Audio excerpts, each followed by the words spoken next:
Hi, and welcome back to another episode of The Breakdown with Bethany. I'm Bethany Braun Silva, and today my guest is the Secret Lives of Mormon Wives star, Mikayla Matthews. Mikayla Matthews is one of the Mom Talk founders and star of the hit show that is making so many headlines. If you haven't watched it, I suggest you check it out. It is highly, highly entertaining and pretty much all anyone can talk about these days. Mikayla is a mom of three. She became a mom at 17, and we're going to dive into all the young mom things and her struggle with chronic illness, amongst all the other Mormon wives things. This woman is one to admire, so check it out.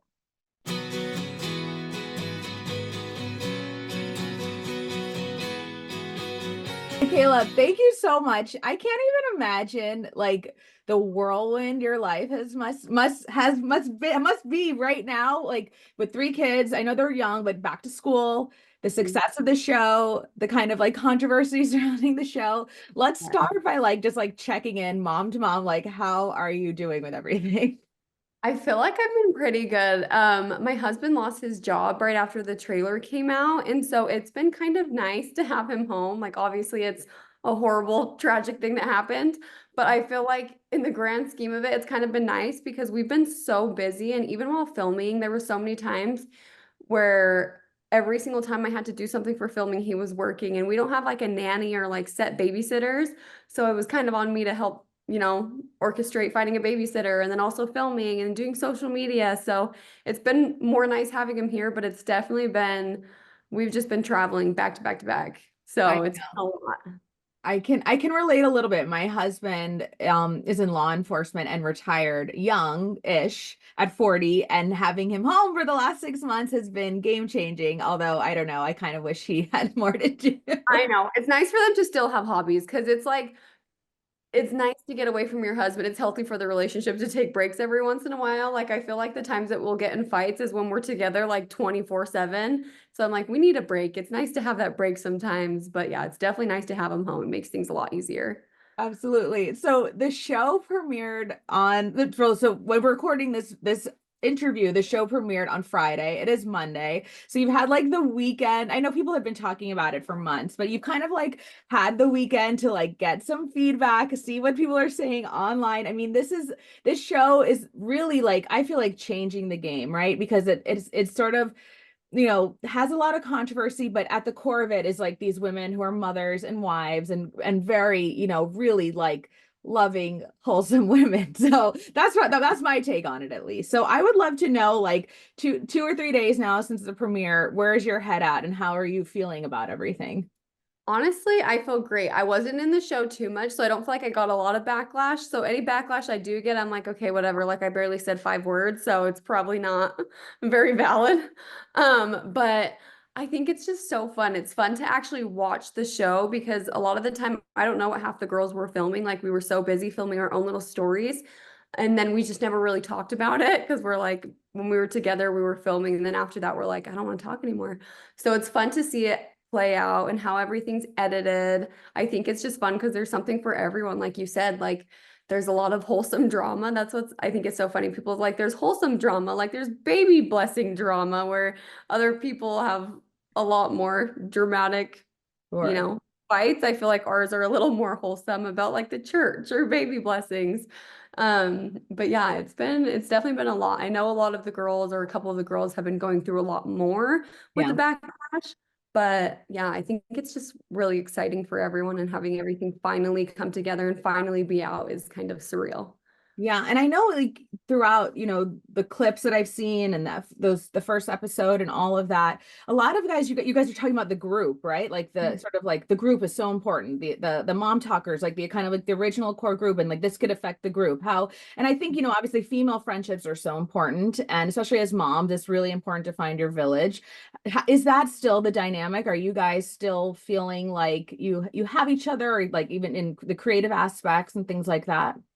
Yeah, I think it's especially for the girls or a couple of the girls going through a lot more. It's nice to have us who can relate because we were there and like we really do have like everyone says a sisterhood of our friendship and like the community that we have within the friendships. And we also, I mean, there are a couple girls or one girl that's kind of out of the loop of that. But I would say for the most part, we're still really good friends. Like we just had our premiere here in Utah and got together for that and had so much fun. Um, but I feel like also some of us are kind of taking a break of it's kind of nice to not be doing as much and as much filming. So really just spending time with our families. But yeah, we still definitely have that friendship with each other. And I mean, everyone's reaching out to everyone, making sure, checking in, make sure everyone's doing okay, because that's the most important thing right now, too. Yeah, absolutely. And one of the things that I'm really sort of like captivated by you, especially is like, well, I felt like I was a young mom at 26. I live in New York City. A lot of my girlfriends didn't start having kids until even 10 years later, like mid 30s. That's So how it is in California, too. yeah, so being a mom, I think, is it 17 when you had your first child? Yeah, 17. and so I would love for you to kind of maybe like take us through almost what you would love to say to other young moms out there because I host this podcast. It's all about motherhood, and I know motherhood in itself can be really isolating. I felt a little more isolated because I was the only one of my girlfriends having kids at that time, and I mean I can't imagine being a teenager and then being a mom. So can you take us through a little bit about like your headspace and your journey and when being a young mom, where you are now? Is a lot of questions I'm asking, but I know. I want to also more what I'm really wanting to get out of it is like, what do you want to say to like other young mothers? Right. Yeah, I think when I got pregnant, it was so hard. I watched so many YouTube videos because I didn't really have, obviously, getting pregnant at 17, I didn't know very many moms that were my same age, especially in Utah. So I just I isolated myself a little bit from my family. I didn't tell, or like my siblings didn't tell them I was pregnant. So I didn't have a great community at the start. And I feel like it would have just been a lot easier on me and my mental health if I had that community, because really I was judging myself harder than anyone else was. So I think finding a community is so important, and your support system is so, so important because you're going through so much. And then also my main thing would be keeping your hobbies, because I kind of lost everything. At 16, I had a job for, let's see, probably like 6 months, and then I got pregnant. So it was like my first job I ever had, and then I got pregnant, and I was just like staying at home from there because I was so sick during pregnancy. I'm like, I can't work, I can't do anything. Um, so I kind of just lost everything that I loved to do. And by the time I was 19, I was like, I had two kids at this point, and I was like, I don't even know what I like to do anymore. Like, I take care of my kids. That's kind of just what I do. And so it really is, it's important to keep your hobbies, even just going to the gym, even just going to get a massage every once in a while and taking that time away from your kids is so important.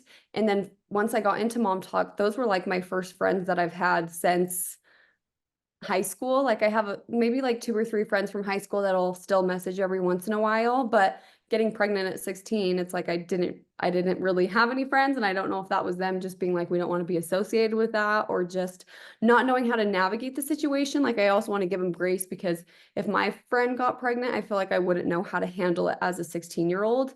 And so yeah, going into Mom Talk is when I was finally able to be like, almost feel like a teenager again and find my interest and be like, wait, I'm really fun and I can find my personality outside of being a mom again. So just, it's so important to take care of yourself and not lose yourself to motherhood, because it's not the only role that you have in life. Like now we're doing so much business stuff, and like I'm able to find my passions and find my business woman version of myself alongside being a mom. So I absolutely love that. And actually, that was going to be a follow-up question because I do feel like one of the overarching themes of this show, and it's even said by a lot of the girls, like, we are these women outside of being wives and mothers, and a lot of like the theme of there's a theme of empowerment and like the woven throughout. And I'm wondering also like how do you stay creative? Is it just because maybe it's new and you have this group of women, but like you're leaning into your business passions now? And I do think social media especially is a fantastic way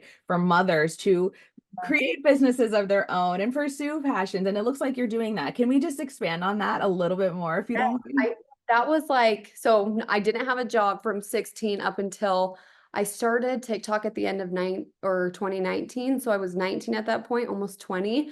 And I didn't have an income either. So I felt like I wasn't bringing, you feel like the only thing you're bringing to a relationship is being a mom. Like you're like, I don't feel like I'm bringing value to this relationship other than being a mom and taking care of my kids.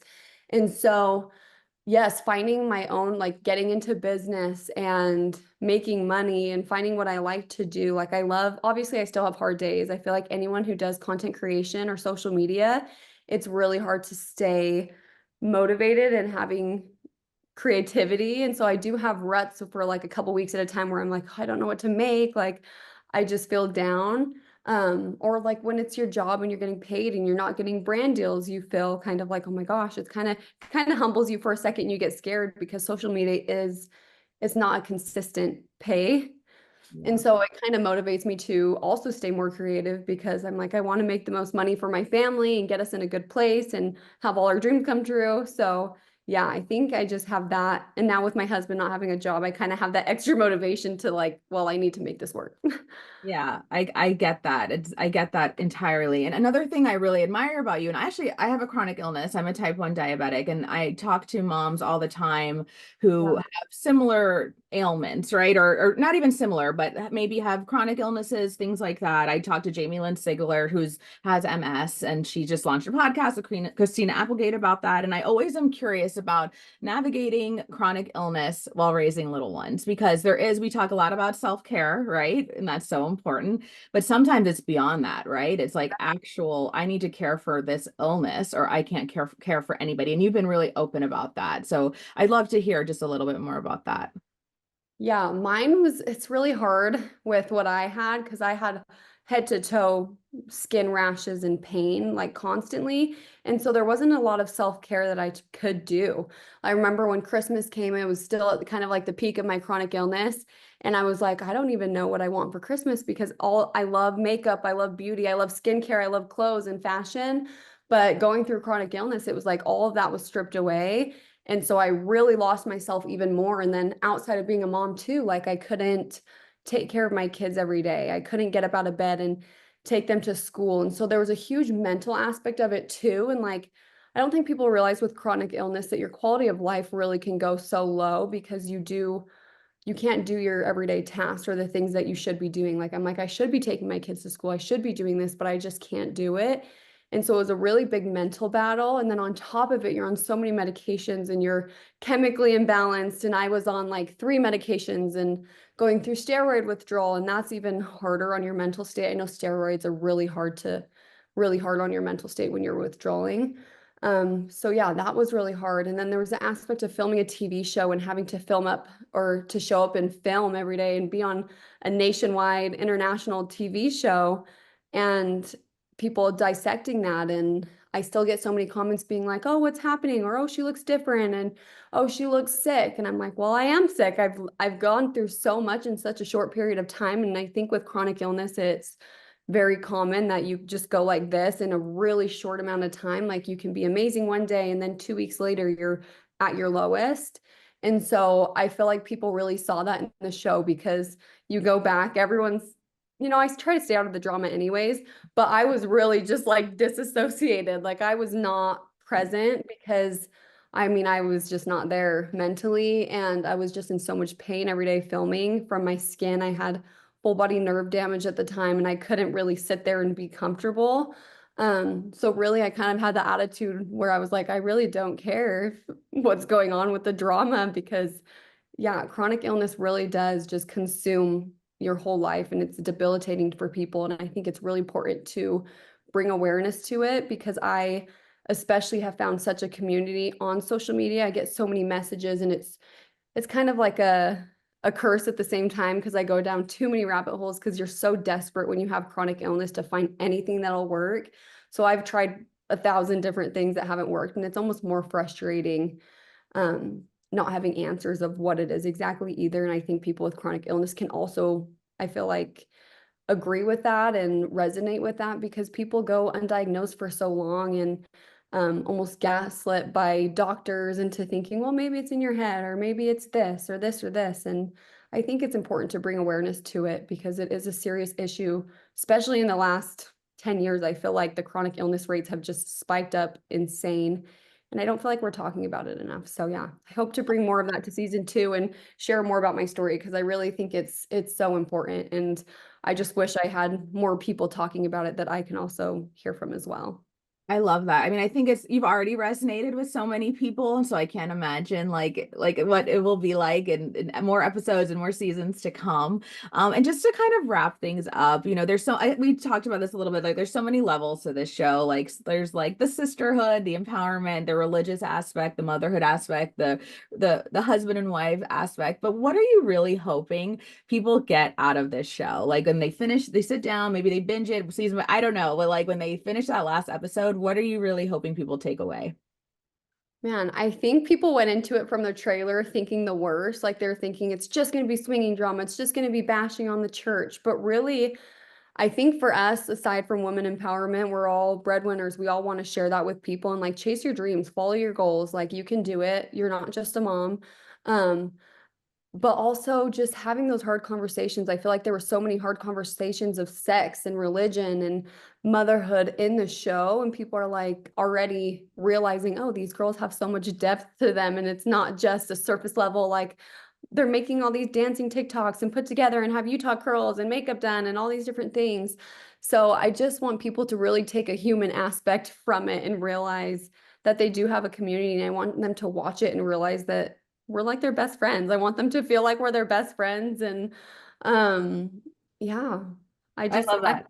yeah, I had so much fun filming it. I feel like we have such a good cast and a good group of girls who are willing to have hard conversations and have all had their own experiences with the church or mental illness or um, like all Taylor's things. They're really, really deep and people really just see a surface level of it on social media. So I really loved getting into the deeper side of that. I love it. I love it so much. I think this show is going to really like affect a lot of people in a positive way. So thank you so much. And thank you for the Of time, and course. Thank you. thank you for being just so open and like vulnerable. I really I appreciate that. So, and I know a lot of other people do too. So thank you so much. Of course. Thank you.